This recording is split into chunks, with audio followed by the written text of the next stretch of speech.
Hello, hi everyone, welcome back to the channel. This is Vamsi. Today in this video we are going to discuss about the square of numbers using Python.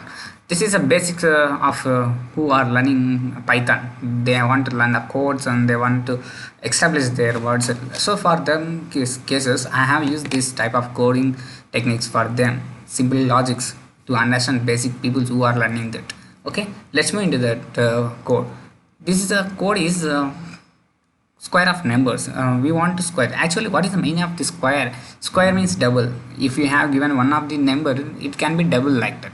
Okay, let's move into that and you can understand the logic. This we have find two types of things in that.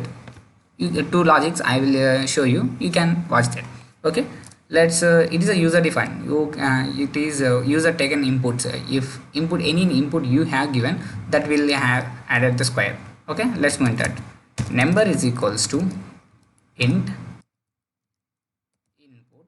I am going to input. The user want to input. Enter the number. This is number was entered by the user who are going to use. Okay, like example try the enter 5. So this is the logic of this code.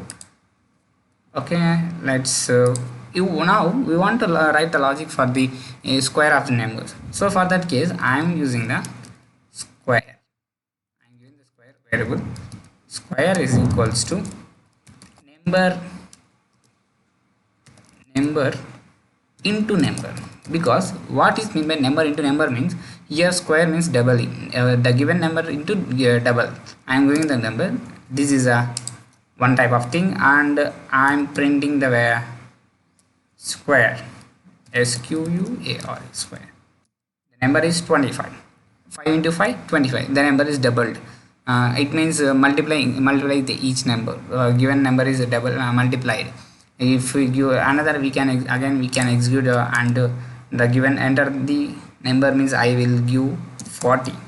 It will into 40 into 40 we get 1600. 4 into 4 16, so 1600. This is a square of numbers. This is one type of method. We can have also use another type of method.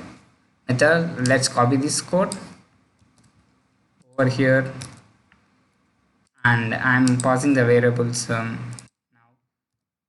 square SQR. I'm denoting the square with the SQR. SQR is equals to number exponential into 2. It means exponential numbers. Okay, execute and print square. Before entering output, we want to give the input of the number. Where number I am going to input 6, and exactly its square is 36. 6 square 36. So this is a type of techniques. Is a simple logic. You can understand how to square the numbers, how to give the next video. I will make some of the more videos